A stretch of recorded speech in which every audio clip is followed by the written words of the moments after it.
no less than 100 of these training sessions. And every one I do, it gets better than the last. So you're going to get the best one. And I can say this has been the biggest crowds I have ever had in here. And so we're going to go along. We're going to start with the introductions to how the Monogram Wizard works. How many people do not have the Wizard? Oh, good, good, good, good. Okay? So we can do that. In the first class I did, there was only half a dozen or so. Okay? So we're going to go along with this here. And I'll show you basically how the Wizard works. Then we'll go into more power user type stuff. Things that a lot of the people in here that have had Monogram Wizard for a while, we're going to see light bulbs go on.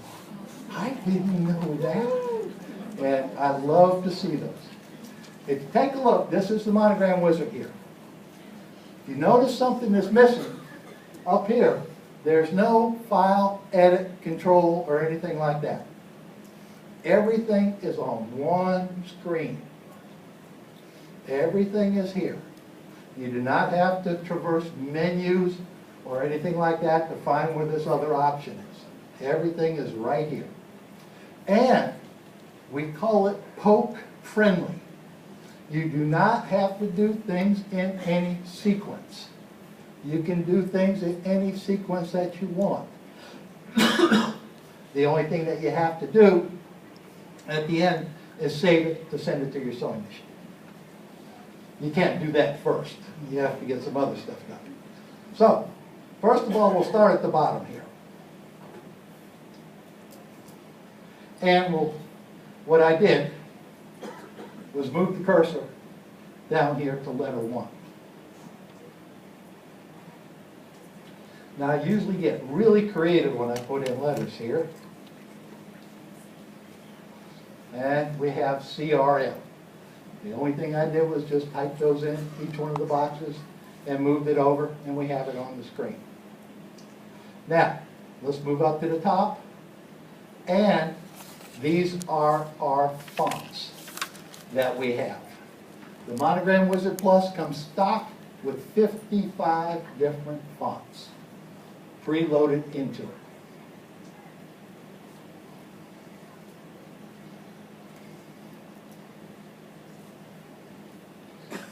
And you can just, what I'm doing is just turning the little wheel on the mouse.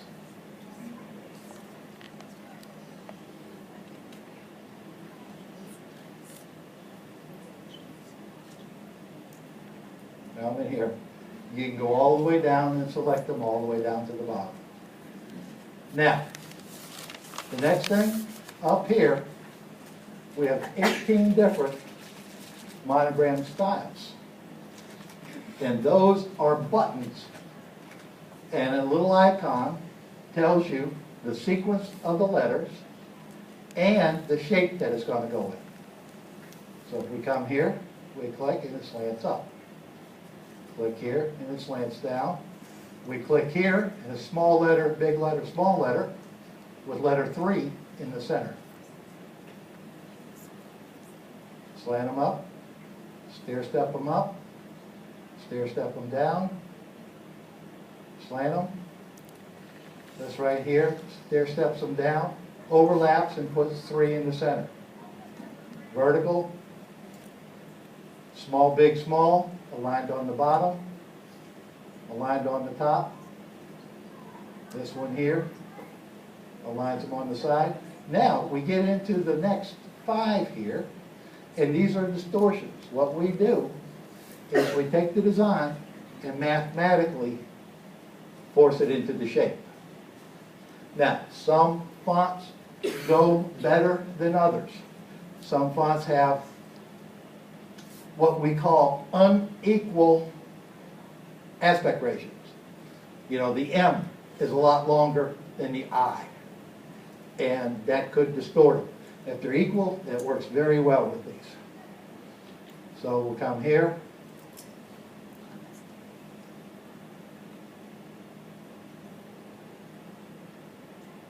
And that. So that's simple as we got. If we want to go back to normal, back to here. Now, so we showed how to do this. The next thing here, it comes stock with about 150 different motifs that you can add with your design. So let's come here, and we'll come over into here. We picked the pack, and this pack has about 15 or 18 in it, and we'll pick number 7. And we'll set the size right here to 3, and let's step them down. Okay? And now, let's locate them a little bit. We'll nudge them over to the right. Take that, put it in the corner of a placemat, and you're good to go. Okay? Now, so far, the only thing we did was just click and select letters and fonts. What did the 5 do? Okay, we'll get down to that. I just wanted to do that here in a second. Okay. Now, yes? Is your grade set up Half inch. Okay. Now, also in here, if you look down, what we got here is sizing information here. This one right here is 5.5 inches wide and 3 inches tall. Let's get rid of the motif for a second. We'll move this back up here. Come here, and now we'll remove all of our parameters. And we've got this. Now we get down into more finer controls. All of our fonts and all of our motifs are completely scalable. You can make them any size that you want. If somebody here could sew a 3-foot monogram, we'd make it. Okay? If you can sew a 1/2 inch monogram, we will make it with the same letters. You can make them any size that you want. We'll come into here. These are 1 inch. We can make them 2 inches. We can make them a 1/2 inch. What the Monogram Wizard Plus does is recomputes each individual stitch each time that character is manipulated. We put the exact right amount of stitches in there every time.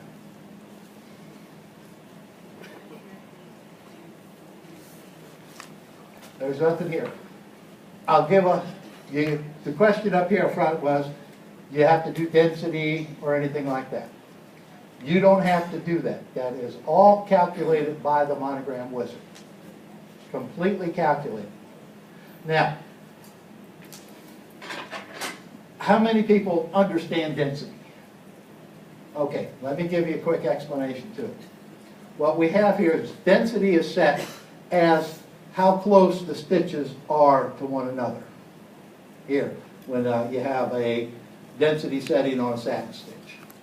So let me give you, for instance, if you have a 1 inch capital I, just a stick that goes up and down, and we'll say the density there is 60 stitches an inch. So therefore, we would have 60 stitches in that eye. If we made it a 2 inch eye and come up, we keep the same density, 60 stitches per inch, but we would double the number of stitches. That would be obvious. It would go on up there. We'd have 120 stitches in there, okay? What the Monogram Wizard does, it does that. It'll calculate and redo the stitches. However, here, there's another thing that the Wizard does. We take a look at this R, and you notice the width of the satin stitch changes. from being narrow here, increasing, decreasing, and going around. As the width of a satin stitch increases, a good digitizer will change the densities at that point.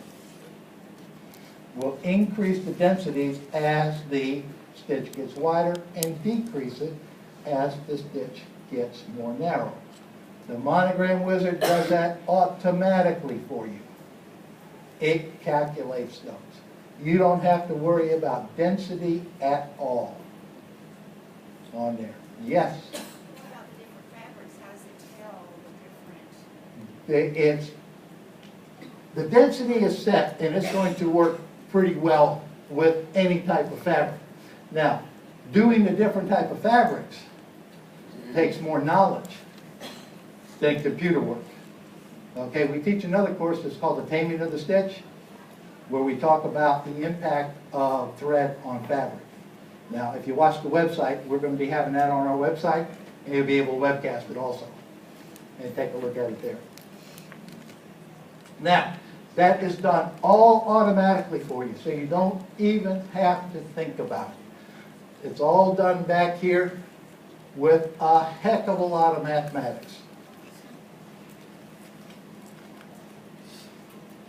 Now, Can I ask a question? sure. Are density and boldness the same No, thing? no. And we'll get to that.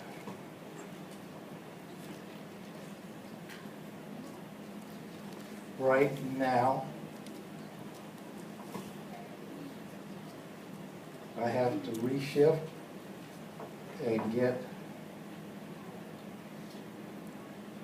the right letter on the screen with the right font.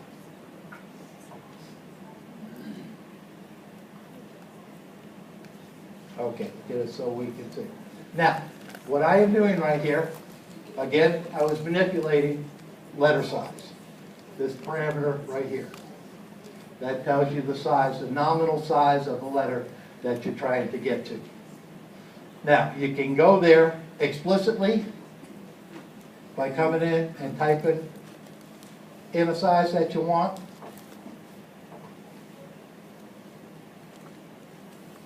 Or you can use the up and down arrows here and nudge it into a size. If you had a motif there that you were trying to fill, and try, instead of guessing, you just keep nudging it up until it looks good inside of the motif. That's letter size. The next parameter here is grid size. And all these are in feet and inches. Okay, we'll just say inches.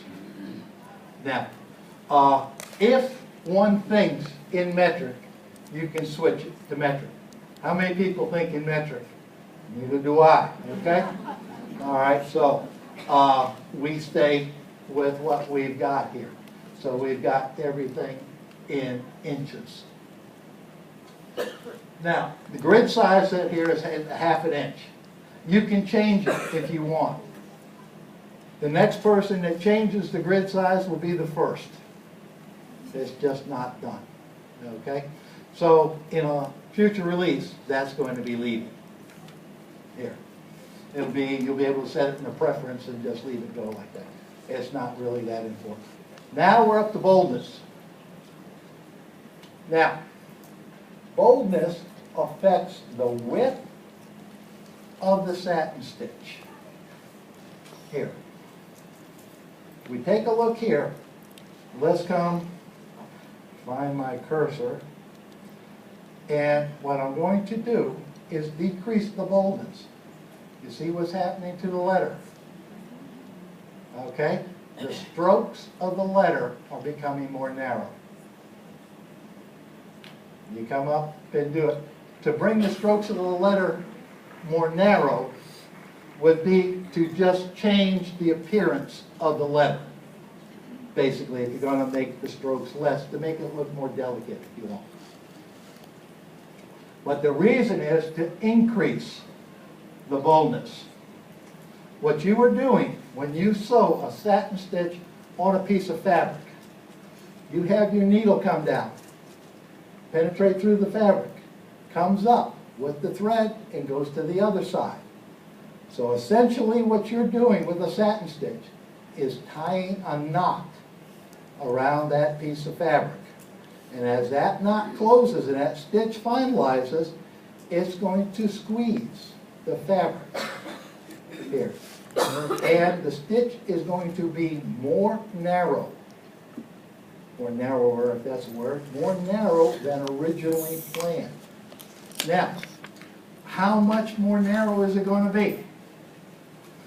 That's dependent on two things. On what you're sewing on, how much it's going to give, and the tensions on your machine. More tensions on your machine is obviously going to squeeze it tighter. More fabric give is going to allow it to give more. All right? So if you sew on polar fleece, sometimes put that in there, you get finished, you say, I swear there was something here. There were letters there.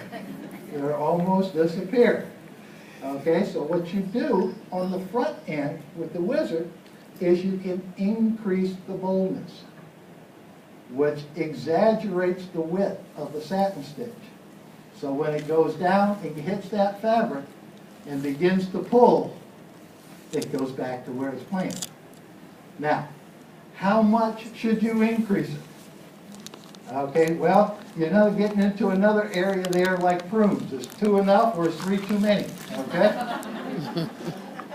So, it's a point there, okay, where you have to know your machine and you have to know your fabric. It's going to be different for everybody. Let me give you a couple rules of thumb. If you're sewing on jersey knits, interlock knits, or piqué knits, those are most of the knits that you're going to be doing. And I'm talking about jersey knits or t-shirts. Interlock knits is jersey finished on both sides. Those are very fine, those are probably very good garments if you have an interlock knit like that. Piqué knits are the mesh knits. All right? You're going to have to go increase it 20%. Increase this to 120. If you are doing polar fleece, you know, blankets, things like that, that's fleece, you can go up to 130. Terry cloth, towels. If you're doing inexpensive towels, if you part the hairs on there and look at what you got, almost all of that's air. So you're going to get a lot of give. You go up to 130, maybe even 135 on there. Plush towels, you can get away with 125 on that. And then that'll come and make the stitch come back down to where it should have been to begin with. Another word for that is pull compensation. I don't know if you've ever heard that word around, but if anybody kind of says that to you right now, you know what it means. It's not magic. I don't like to use jargon terms like that. Now, let's come back down to here, and we'll go back down to 100% boldness here. Now, let me start again here. Remember what I said before. As the width of the satin stitch increases, what should a good digitizer do? Increase the density. Right here, we have a stitch count right now at 555 stitches on that one letter. Watch this as we increase the boldness. See how the stitch count is going up?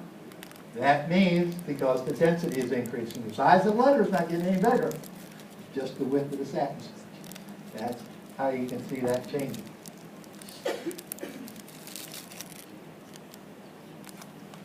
Okay, now, the next is letter width.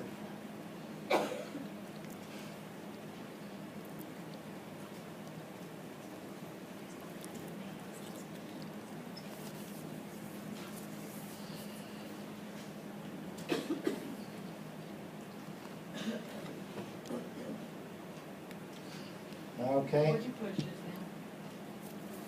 To refresh your screen. just move the cursor. Okay, now, we got the focus right now on the names box, clicking that button, and we got Christopher in there. And what we have here is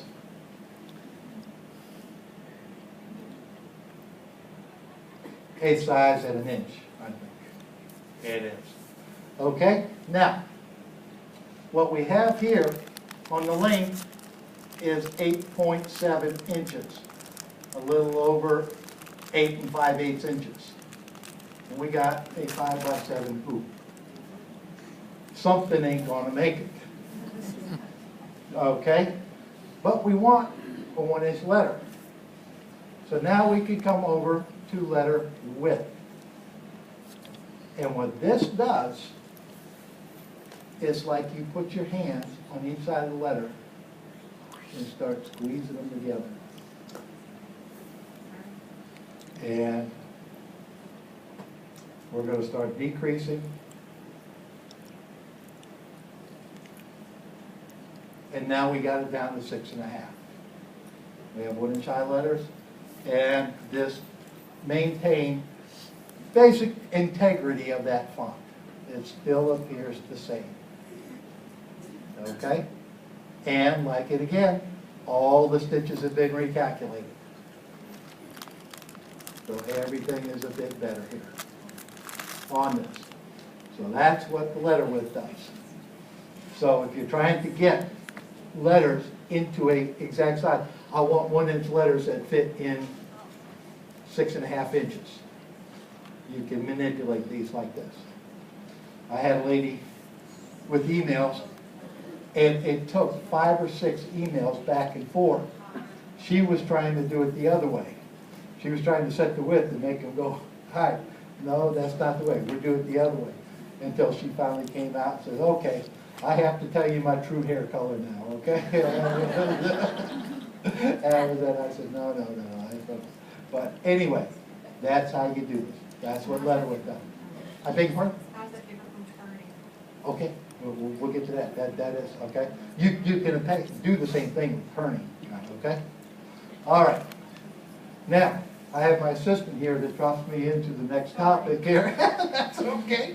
That's fine. That's fine. Bye. Okay, we're back up to 100. And now, and we're going to come to one of our first aha moments here. Too. Okay. We have Atlanta up here on the screen. The next box down is kerning.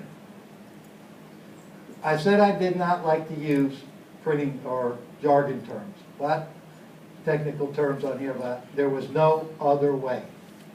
Kerning means the distance between letters. It's this distance right here. And when you kern letters, you can change that distance. Okay, now try to put that in a title, okay? And there was just no way, so we had to use kerning. If we increase the kerning, watch what happens. The letters begin to move together. Right now we got them so that they're overlapping. So we bring it back down to 1.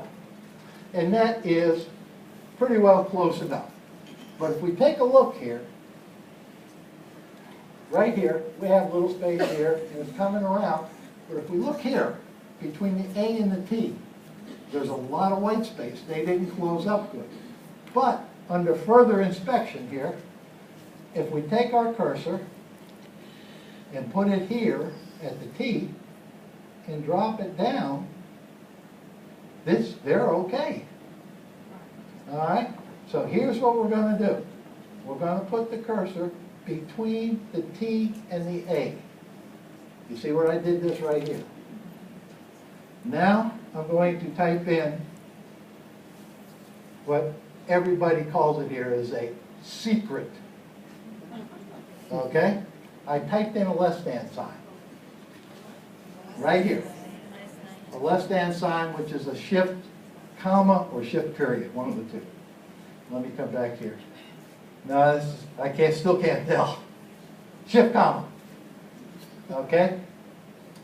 I put that right there. If you look at that as an arrowhead, it kind of says, move things in that direction. See how that nudged them over? There we have light bulbs going on. Do that again, please. Okay, right here. Can you see the? Okay, it's a less than sign. And what it's really saying is nudge the rest of the word over. That way. And it moved over. Now if you take a look at the T and the A, they overlap one another.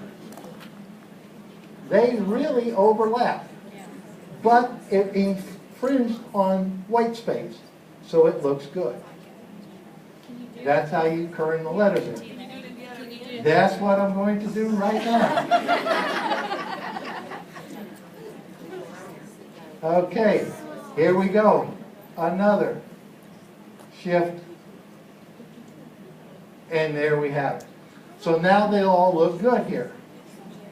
Okay, you can do the same thing up in initials. You can put some initials in and one initial looks away from the other. Stick these in, it'll nudge them over, okay? How do you do it in the initials? Same way. Put it right there before the one that you wanted to move. I guess your question is, Yeah, the initial in the box. You can put a lot in there. Here we go. Yeah, we're going to do that in a minute. Okay, now, here we have it there. See right here? I'm going to put one in.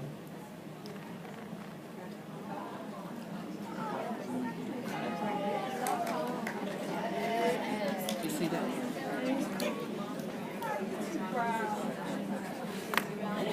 No, I don't. She claimed I have plants back here.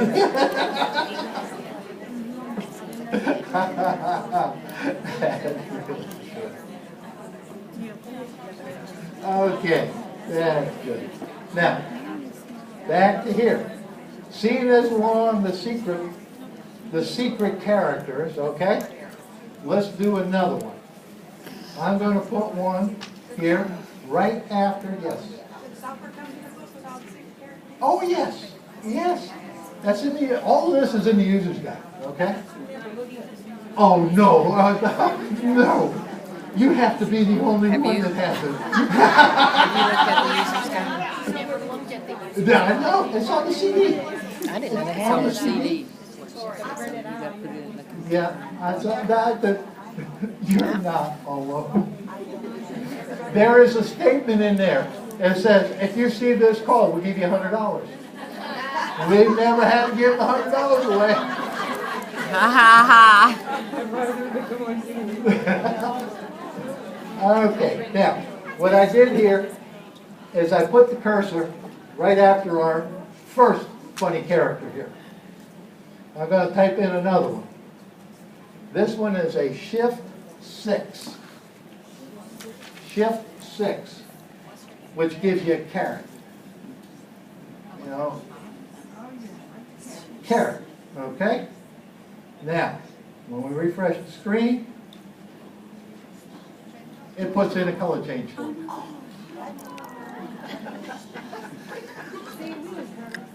Care about that color. We could cut that. Yeah, you could change it out on the jeans.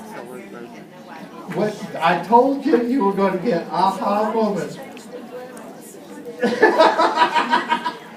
She stops it and switches it over to another needle, okay?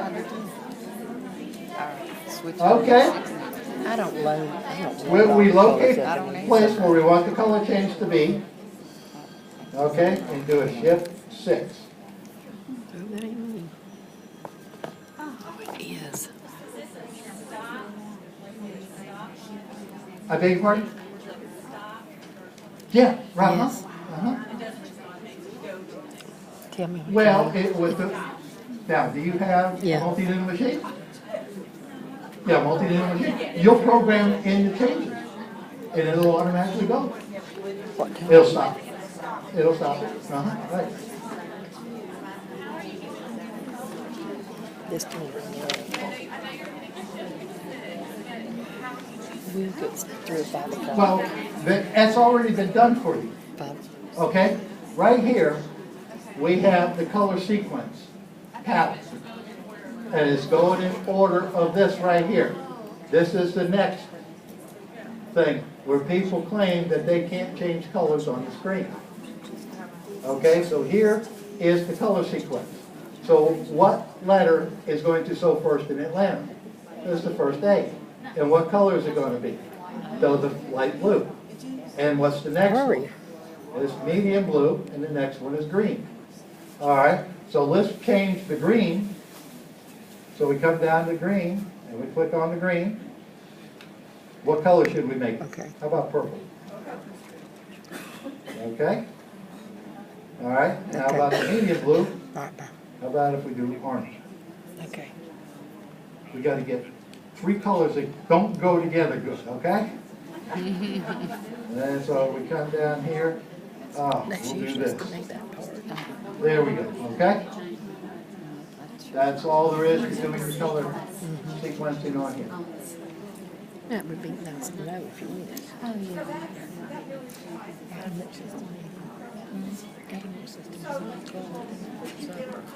Okay, all right. The question here, okay?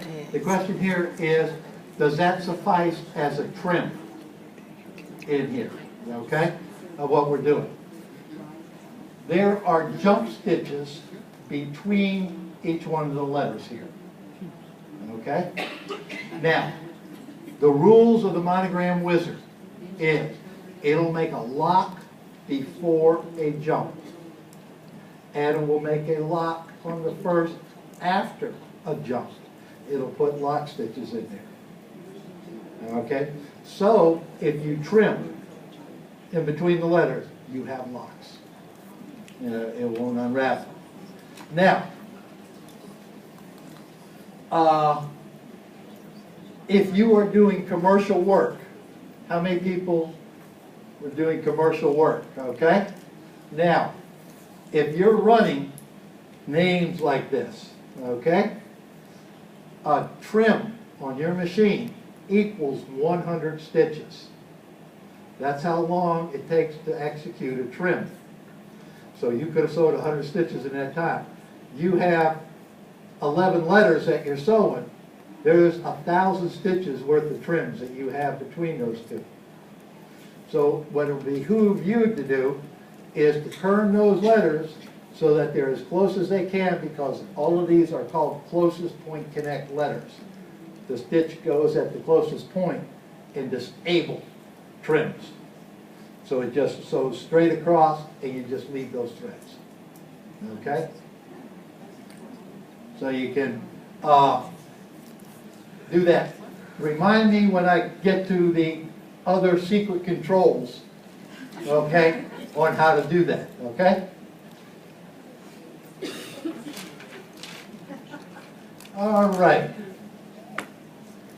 Well, let's see here. How long does this class go to? 3 hours. 3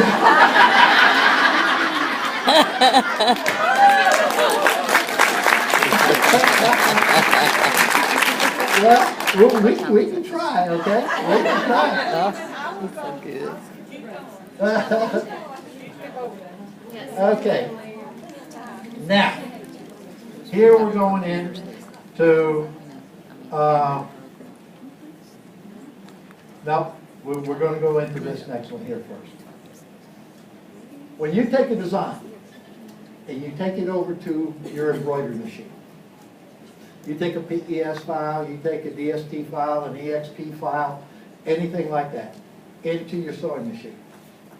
What is in that file, in all of these various formats that these manufacturers come up with, is a command that says first move the hoop so far to the right or the left. All right, so your machine is sitting down there, okay, what am I going to do? And you say, run this design. It says, okay, what's the first thing? Move the hoop this far to the right. I said, okay, I did that. What's next? Move it so far to the front. Okay, I did that. Now what? Drop the needle. Needle comes down. What to do next? Well, move it over to the left. Okay, now what? To the back. Drop the needle. And it does that over and over and over and over again until your design's finished and you look, you say, oh, it says it there. Your machine does not know it's sewing satin stitches. Your machine does not know it's sewing fill stitches. The only thing it knows is moving that hoop back and forth and dropping that needle up and down. That's all. That's all that's in there. And the way that your machine moves, it moves in tenths of millimeters. All right? Now, I don't care. You can have the most elementary machine, only a little 4x4 hoop. It's going to move to the accuracy of a tenth of a millimeter. My multi-head Tajima machines, what accuracy do you think they move to? A tenth of a millimeter. They all move to that accuracy. So that does not change regardless of what machine that you have. Now that's all that's in that file. So if you want to bring that file back in to the Monogram wizard, okay, because you misspelt Atlanta, or because Atlanta was too wide, or because Atlanta was not tall enough, there is no data there that we can do anything with. Remember, it does not know it's sewing a satin stitch, much less the letter A. Okay, so when you go out there and you take this and you go sew it, and you're going to sew your test run. Because there are two types of people in this world. Those that sew test runs, and those that wish they had.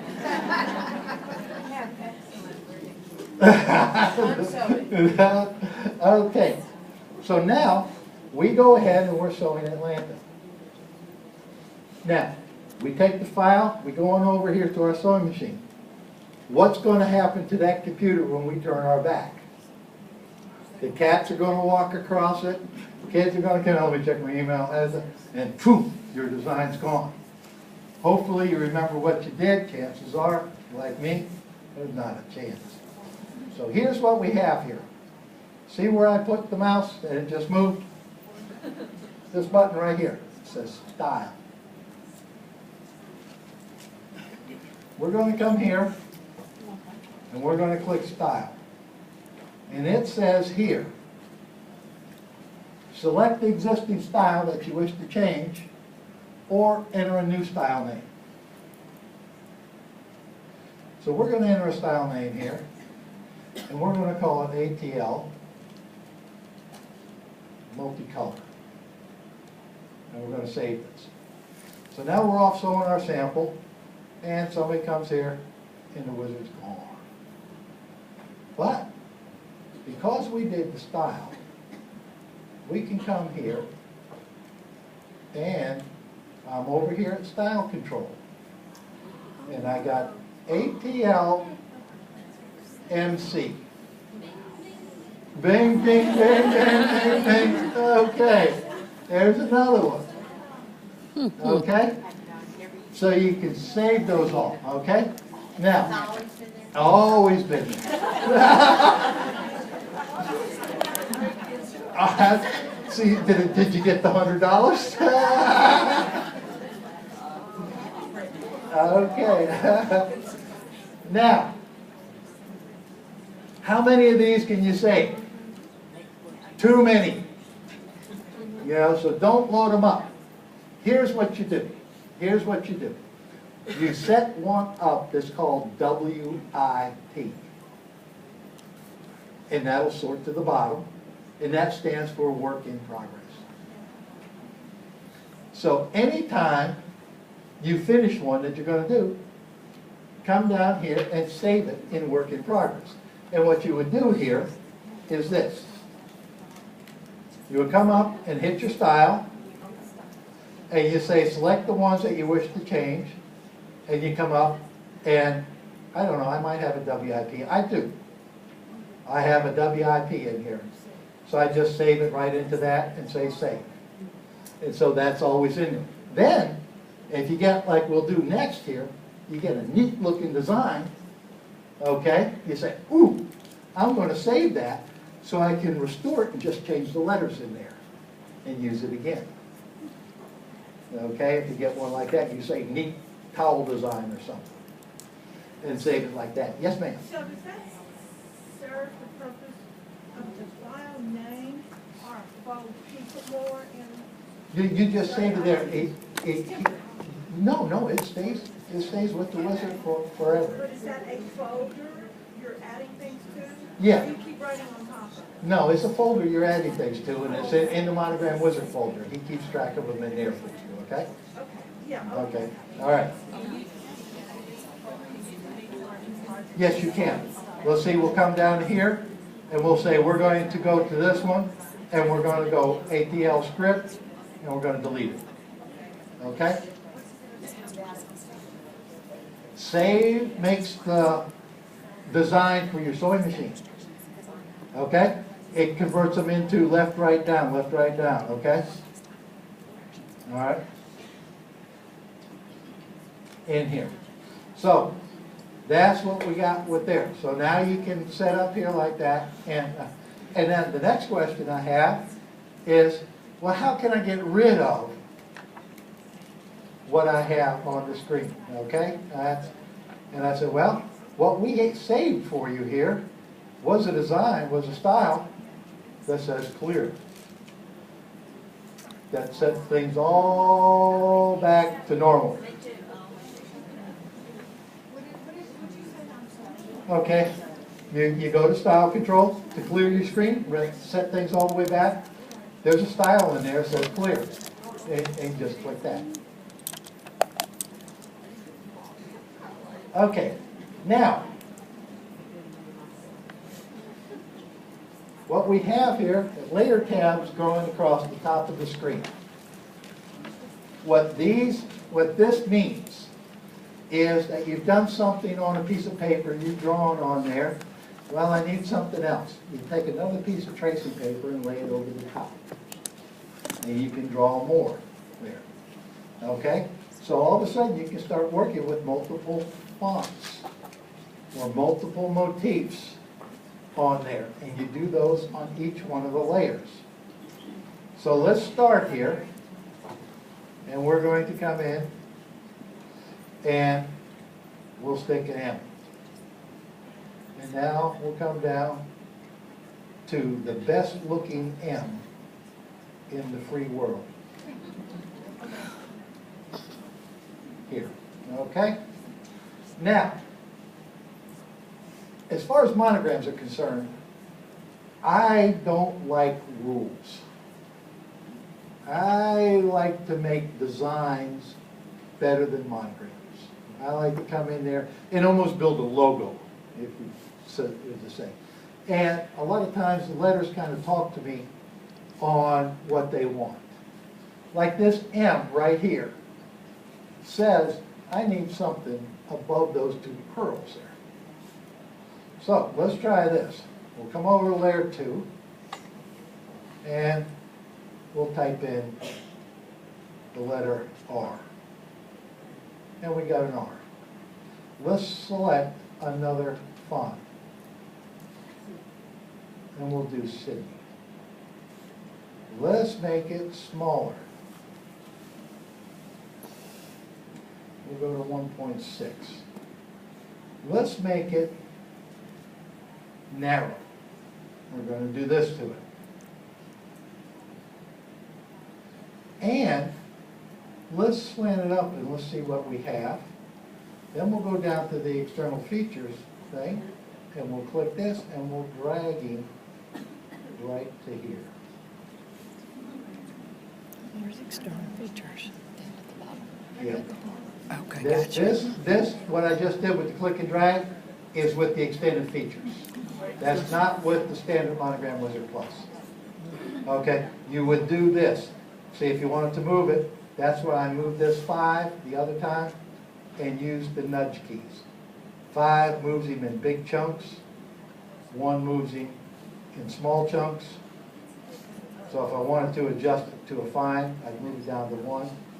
And then just nudging just a bit, nudge right there, okay? Good. What? That's standard. That's all in stop. Now we're going to go over to layer 3. And what do we need? We need the counterpart on the other side. Okay? And that initial is going to be a K. And now we go get the same corresponding Sydney here. Okay, remember what size we made it? 1.6, I think. Okay, and to use the technical term, we scrunched it up to 60. Okay, this one we want to move, we want to slant down.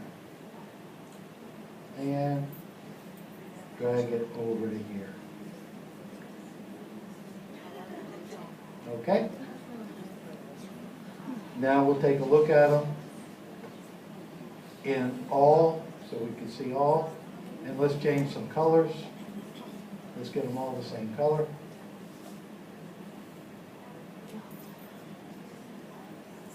There we have it. Okay? Now. Okay? Now, that gives more of a design on there. Okay? And how long did it take? Okay? There was only 6 steps in there. Okay? To do that. The letters are like, if you have a letter T that comes out, the letter T says, hey, stick 2 things underneath here, okay? All right? The letter J says, hey, put something right in here, okay? You know, and start going. And use different fonts. Now, one thing, if you go to our website, write this down, needleheads.com. I did. And you'll see a list of tabs that go across. You'll see one that says the sewing studio. Go to there. And you will see a picture up at the top of the screen. And the picture says, get personal. And it's got about 50 to 75 monograms on it. Click on it. It'll fill the screen. And then if you click on a monogram on there, it'll open a PDF file that gives you step by step by step by step instructions on how to make that. We call those inspirograms. This one is on there. Okay? Now, I can't take a lot of credit for this, okay? What this is this is very, very appealing. And if you go home and you Google golden rectangle, all of a sudden stuff is going to pop up that you never even thought of, okay? There is a proportion with what's called the golden rectangle that all art is based on. The Mona Lisa, the Parthenon, logos like you wouldn't believe is on there. And I can take and draw the golden rectangle all over that monogram. Right there. With the proportions in there. And you can say, ah, yeah. The M is, if you take the golden rectangle and turn it the other way, the 2 adjoining ones are like that, okay? That's what makes this so good. You go there and start taking a look at it, it's there. If you email me, just for the people in this class, okay? If you email me, chris@needleheads.com, I'll send you a motif that you can put in your monogram wizard. That's the golden rectangle. And you can put that on the screen and put things in it, okay? Yes?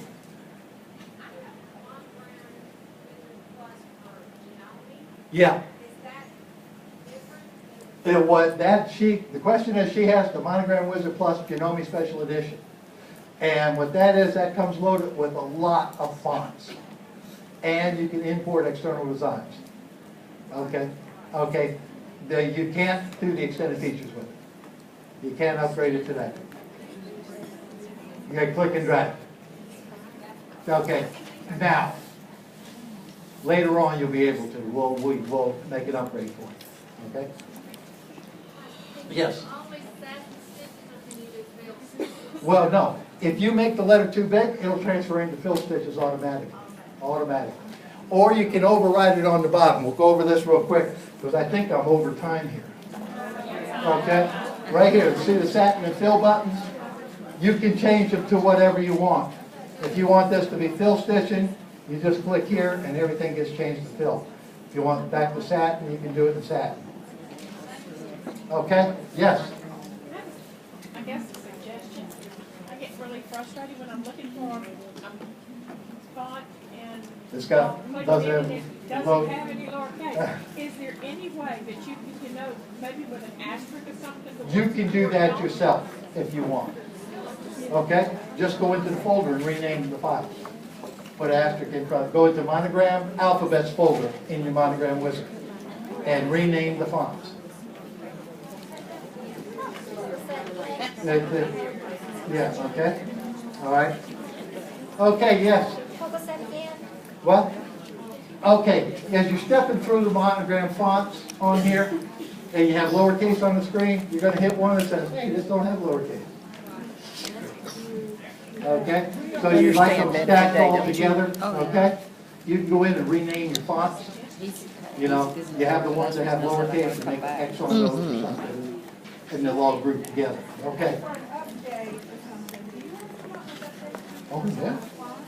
Oh, yeah. Oh, yeah. Oh, yeah, yeah. All the time. No, you just download it and, you know, go get the new font. You know what I'm saying? Still didn't know. Okay, here's the one we gotta do here, okay? This one's gotta go. It looks like we got a big Q out here.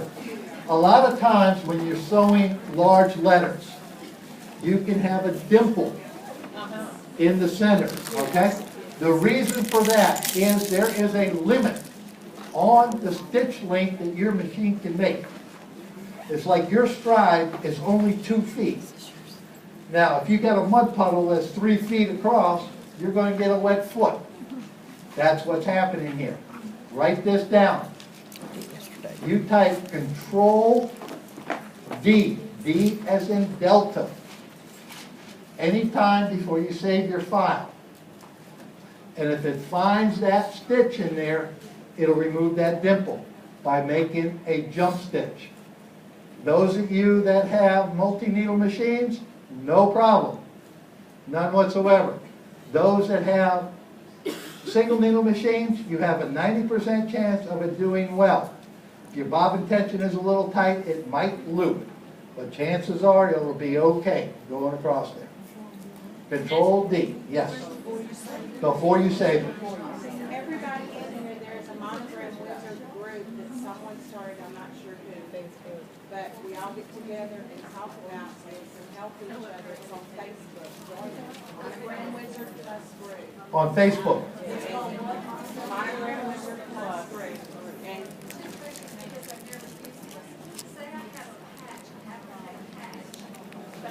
You just went to lunch and I hope it's recorded. It's blinking, so I don't know. Okay, how do you get designs to your machine right now? How? No, but what medium? Do you put them on a jump drive? Send it directly to your machine?